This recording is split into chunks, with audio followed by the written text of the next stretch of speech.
دنیا پچھلے 7 دن سے ایک اور جنگ کے جو شعلے ہیں وہ دیکھ رہی ہے۔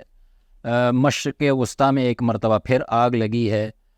اور حماس کے جو اسرائیل پر حملے ہوئے اور اس کے نتیجے میں پچھلے 6 دن سے اسرائیل جو غزہ میں بمباری کر رہا ہے، اس سے ایک اور انسانی المیہ سامنے آ رہا ہے۔ آخر صورتحال ہے کیا آن دا گراؤنڈ، اور غزہ میں اسرائیل کیا اچیو کرنا چاہتا ہے اور حماس نے جو کیا اس کا کیا نتیجہ نکلے گا؟ اس پر میرے ساتھ آج بات کر رہے ہیں سینئر صحافی اور تجزیہ کار جن کے کالم آپ انڈیپینڈنٹ اردو پر باقاعدگی سے دیکھتے رہے ہیں، منصور جعفر صاحب، بہت بہت شکریہ انڈیپینڈنٹ اردو کو وقت دینے کا۔ میرا پہلا سوال آپ سے یہ ہے کہ پچھلے 7 دن کی جو اب تک کی لڑائی ہے، حماس نے تو جو پہلے دن کرنا تھا وہ کر لیا، لیکن اب اسرائیل جواب میں کیا کرنا چاہ رہا ہے اور کیا اچیو کرنا چاہ رہا ہے؟ دیکھیں جی، جہاں تک تو ابھی اس اسرائیلی بیکلاش کا تعلق ہے تو اس کی 2 جہتیں ہیں۔ ایک تو اسرائیل کو جو انٹرنلی اپنی جو پاپولیشن ہے اس کے حوالے سے ایک سیاسی بیانیہ ڈیولپ کرنا ہے، اور دوسرا جس فوجی طاقت کی دھاک بٹائی جاتی تھی اسرائیل کی، انہوں نے اپنے جو فوجیوں کا morale ہے اسے بھی بلند کرنا ہے، کیونکہ جتنے بڑے پیمانے پہ کیجویلٹی فگر سامنے آیا ہے اسرائیلی آرمی کے سولجرز کا، تو وہ آج تک کسی بھی ایسے فلسطینی جنگ میں یا فلسطینی جو جھڑپیں ہیں اس میں سامنے نہیں آیا۔ تو اس بنا پہ اسرائیل نے جو اپنا بیکلاش کیا ہے وہ بھی بہت زیادہ سیویئر ہے، اور اس میں جو ڈفرینٹ پیٹرن انہوں نے یوز کیے ہیں، کیونکہ اب تک اسرائیل کے پاس جو ہے وہ گراؤنڈ انکرجن کا آپشن موجود ہے، لیکن وہ کوئی ایکسرسائز اس لیے نہیں کر سکتا کیونکہ یہ علاقہ بہت ہی زیادہ ڈینسلی پاپولیٹڈ ہے اور گھروں کے ساتھ گھر جڑے ہوئے ہیں، اور اسی طریقے سے تقریباً 23 لاکھ فلسطینی یہاں آباد ہے، اور یہ تقریباً 365 مربع اسکوائر کلومیٹر کی جو ہے وہ بستی ہے۔ تو اسرائیل ابھی سارا فوکس اس کا ایریل بامبنگ پہ ہے، لیکن اس میں 2 پیٹرن یوز کیے جا رہے ہیں۔ ایک ہے کہ وہ ڈائریکٹ بنیادوں کو ہٹ کرتا ہے جس سے پوری بلڈنگ کلیپس کر جاتی ہے۔ اس میں نارملی جو اسرائیل کرتا تھا وہ وارننگ دیتا تھا تاکہ لوگ گھر خالی کر دیں، لیکن اب اسرائیل کیونکہ بالکل جسے کہنا چاہیے رد عمل میں اندھا ہوا ہے، تو وہ جنگ کے تمام اصول جو ہے وہ بھول کے انہوں نے چھتوں کے اوپر ایریل بامبنگ جو ہے وہ کرنا شروع کر بتا نہیں رہے، جس کے نتیجے میں بہت زیادہ جو ہے کیجویلٹی فگر جو ہے ہمیں دیکھنے کو مل رہا ہے۔ ابھی تک جو آیا ہے سامنے وہ 1500 جو ہے وہ اس سارے اس میں جان سے گئے ہیں۔ آپ اگر یہ نقشہ ہے ہمارے پاس غزہ کا جہاں پر بمباری ہو رہی ہے، تو ابھی تک آپ کوئی پیٹرن نظر آ رہا ہے کہ کسی خاص علاقے کو ٹارگٹ کر رہا ہے اسرائیل، یا یہ جسٹ ایک رینڈم قسم کی ہر جگہ بمباری کر رہا ہے؟ اس میں دیکھیں کہ اگر ہم اس نقشے کی مدد سے تھوڑا سا بتا سکیں آپ کے ناظرین اور سامعین کو کہ اس کی کچھ جو غزہ کی جو ڈسٹریبیوشن ہے وہ 5 انہوں نے گورنیٹس میں اس کو تقسیم کر رکھا ہے۔ اس میں جو ہمیں سب سے اوپر دکھائی دیتا ہے یہ علاقہ کہلاتا ہے نارتھ غزہ، اور اس کی آبادی تقریباً 4,30,000 نفوس پہ مشتمل ہے۔ اس کے بعد جو ہے یہ غزہ سٹی کا علاقہ ہے، یہ 7,31,000 اس کی آبادی بتائی جاتی ہے، اور یہ سب سے ڈینسلی پاپولیٹڈ جو ہے علاقہ ہے اس پورے غزہ اسٹرپ کے اندر۔ اور اس کے ساتھ جو تیسرا علاقہ ہے وہ دیر البلخ کے نام سے ہے، اور یہاں پہ تقریباً 3,10,000 نفوس جو ہے وہ رہتے ہیں۔ پھر اس کے بعد یہ خان یونس کا علاقہ ہے، یہاں پہ 4,26,000 لوگ جو ہے وہ رہائش پذیر ہیں۔ پھر اینڈ پہ ہمارے پاس رفح کا علاقہ ہے، یہ 2,67,000 نفوس کے ساتھ، اس کے ساتھ بالکل مصر کی سرحد ملتی ہے، اور مصر کی سرحد ایک ایگزٹ پوائنٹ یہ ہے اسرائیل غزہ سے نکلنے کا، اور دوسرا ایگزٹ سے غزہ سے نکلنے کا جو پوائنٹ ہے وہ نارتھ سے ہے۔ اس تک کی بمباری زیادہ فوکس کہاں؟ زیادہ فوکس ان کا جو ہے وہ یہ رفح کے سائڈ پہ، اور یہ اس طرف ان کے جو خان یونس کا علاقہ ہے اس جگہ پہ زیادہ کنسنٹریشن ہے۔ لیکن اب جو اسرائیل، کیونکہ یہ علاقہ جو ہے وہ اسرائیل کے بہت قریب ہے، اور ان کی جو انٹرنیشنل کراسنگ ہے ایریز کراسنگ وہ یہاں پہ موجود ہے، اور یہی وہ راستہ ہے جہاں سے غزہ سے تقریباً جو 16-17 ہزار فلسطینی جن کو اسپیشل پرمٹ جاری کیے گئے تھے جابس کے لیے، وہ اس علاقے کو عبور کر کے اسرائیل جاتے ہیں۔ اب آپ اس کے یعنی جو سائز کا اندازہ اس سے لگا سکتے ہیں کہ آپ رفح سے ٹورڈز نارتھ اگر ٹریول کریں، یعنی ساؤتھ سے نارتھ ٹریول کریں، تو آپ 25 منٹ میں ایک جگہ سے دوسری جگہ پہنچ سکتے ہیں۔ تو اتنی چھوٹی سی بستی میں، اتنے چھوٹے سے علاقے میں تقریباً 23 لاکھ افراد جو ہے وہ بستے ہیں۔ بہت گنجان آباد ہے، ویڈیوز میں بھی نظر آتا ہے کہ دنیا کا گنجان ترین علاقہ ہے، اور اسی وجہ سے یہاں پہ جو ایریل بامبنگ ہے اس کے ہمیں کولیٹرل ڈیمیج بہت زیادہ دکھائی دیتا ہے، اور بہت ہی یعنی جال بنے ہوئے ہیں کہ ہر تقریباً گورنریٹ کے اندر آپ کو اسکول بھی ملے گا, یونیورسٹی بھی ملے گی, ہاسپٹل بھی ملیں گے. سب سے بڑھ کر موسٹلی جو علاقے ہیں جیسے خان یونس اور اس طرح کے, یہاں پہ فلسطینیوں کے مہاجر کیمپ ہیں, اور وہ مہاجر کیمپ انتہائی قسم پرسی کی حالت میں, اور وہ ٹوٹلی جو ڈپینڈنٹ ہے UN اداروں کی امداد پر, اور مختلف جیسے اونروا جیسے ادارے ہیں ان کے دفاتر ہیں, دیگر ان کی جو ایجنسیز ہیں ان کے دفاتر ہیں. اور یہی وجہ ہے کہ آپ دیکھ رہے ہیں کہ اس وقت لوگ پناہ لینے کے لیے ان دفاتر کا, ان اداروں کا رخ کر رہے ہیں. لیکن اسرائیل نے اس بار ان دفاتر کو بھی نہیں بخشا, حالانکہ دنیا کے نقشے پہ باقاعدہ جو اسرائیلی ڈیفنس فورس کے ساتھ وہ شیئر کیے گئے ہیں اس میں پوائنٹ آؤٹ کیا گیا کہ یہ مساجد بھی, 20 مساجد اس وقت تک 20 مساجد شہید ہو چکی ہیں. جی اچھا, یہ بتائیں کہ کہا جاتا ہے غزہ کا محاصرہ ہوا ہے,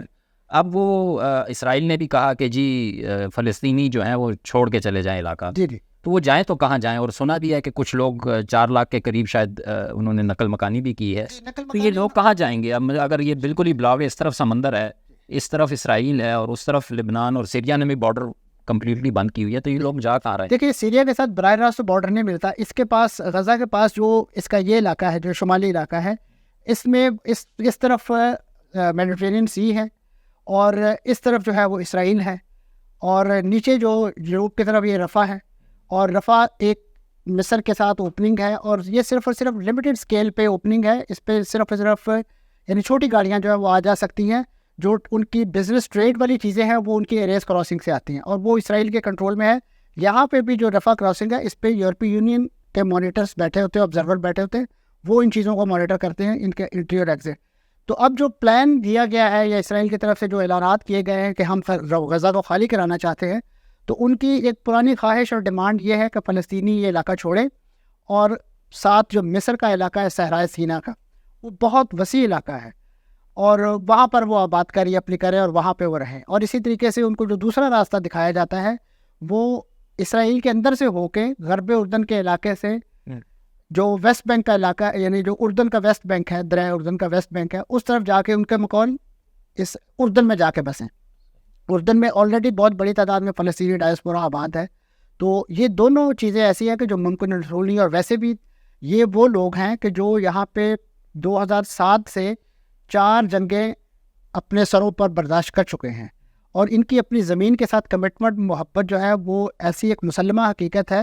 کہ اس کو انٹرنیشنلی بھی ریکگنائز کیا ہے. فلسطینیوں کو جو رائٹ آف ریٹرن ہے, یہ اس پورے قضیے میں ایک ایسا بون آف کنٹینشن تھا کہ جس کو اوسلو ایکارڈ میں اوجل رکھا گیا, اور اسی وجہ سے رکھا گیا کہ اگر وہ فلسطینی جو ڈائسپورا میں ہیں, جو تقریباً اس وقت 6 ملین کے قریب ہیں, اگر وہ آج واپس آ جاتے ہیں تو فلسطین یا نام نہاد اسرائیل کا جو ایک ڈیموگرافک سیٹ اپ ہے وہ سارے کا سارا شیک ہو جائے گا. اور اگر آج وہاں انتخابات کا کوئی ڈول ڈالا جاتا ہے تو یقیناً یہ جو فلسطینی ہیں یہ اپنے من پسند نمائندوں کو ووٹ دیں گے. اور ماضی میں 2006 میں ایک ایکسپیریمنٹ کیا جا چکا ہے. منصور صاحب, میرا سوال یہ ہے کہ اگر وہ کہہ رہے ہیں کہ یہ علاقہ چھوڑ دیں, اور آپ نے کہا 4 جنگوں کا ذکر بھی کیا, یہ برداشت کر چکے ہیں فلسطینی یہاں پر, لیکن اس دفعہ کی جنگ غیر معمولی قرار دی جا رہی ہے. جتنا نقصان اسرائیل کو اٹھانا پڑا اور جتنا غصہ اس میں اس وقت بھرا ہوا ہے, اس کے بعد کیا لگتا ہے کہ یہ خالی کروا لیں گے, اس دفعہ یہ علاقہ بھی پکڑ لیں گے, یا کیا کریں گے؟ میرا خیال ہے کہ یہ اسرائیل کا ایک خواب تو ہو سکتا ہے یا کوئی سیاسی نعرہ تو ہو سکتا ہے, لیکن یہ عملاً ممکن نہیں ہے, کیونکہ اسرائیل اسی علاقے سے, غزہ کے علاقے سے ہی جو ان کی سیٹلمنٹس اس علاقے میں موجود تھی وہ 2005 میں خالی کر کے جا چکا ہے. اور اسی وجہ سے انہوں نے ایک بفر زون کریٹ کیا تھا یہاں پہ,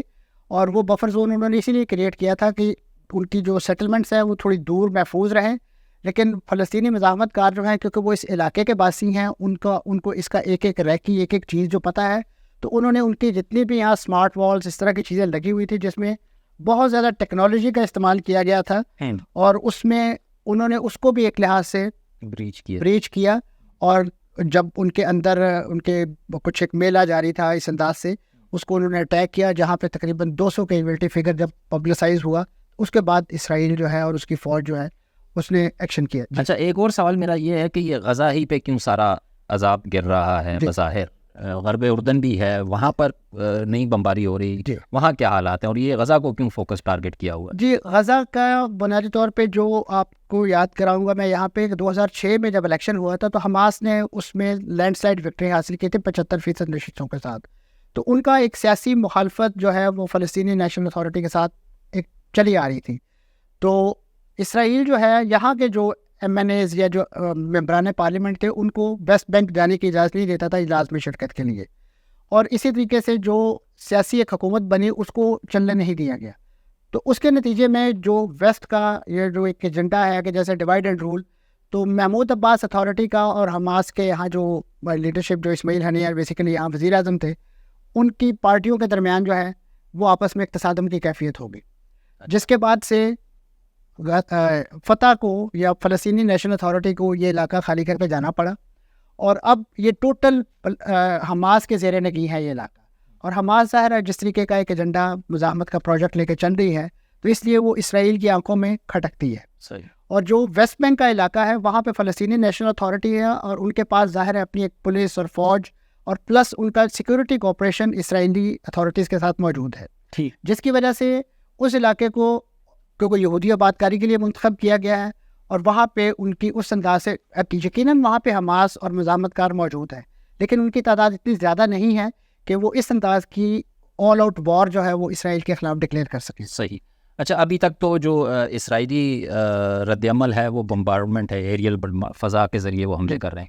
لیکن کہا جا رہا ہے کہ شاید اسرائیل جو ہے وہ زمینی انکرجن بھی کرے. صحیح. اور یہ بھی اطلاعات ہیں کہ 3 لاکھ فوجی انہوں نے غزہ کے ساتھ بارڈر پہ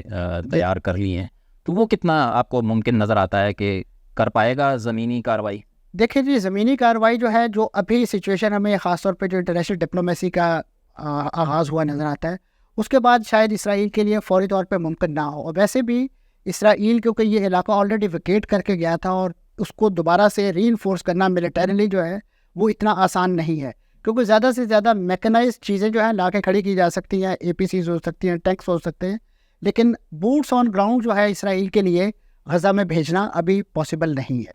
کیونکہ جتنے بڑے پیمانے پہ پیلسٹین پاپولیشن وہاں موجود ہے, وہ انجرڈ ہے, وہ بھی ظاہر ہے اسی نوعیت کے دکھ اور تکلیف میں مبتلا ہے جس انداز سے اسرائیل کو اپنے اٹیک کی صورت میں جو ہے وہ سامنا ہے. صحیح. تو لہٰذا ممکن ہے کہ وہ گراؤنڈ اوفینسو کو اس حد تک کرے کہ جو اس کے ساتھ ان کی جو باڑ ہے اس کے قریب وہ اپنی میکنائز جو کالمز ہیں وہ لگائیں, اور وہاں سے ایک جو بامبنگ ہے جو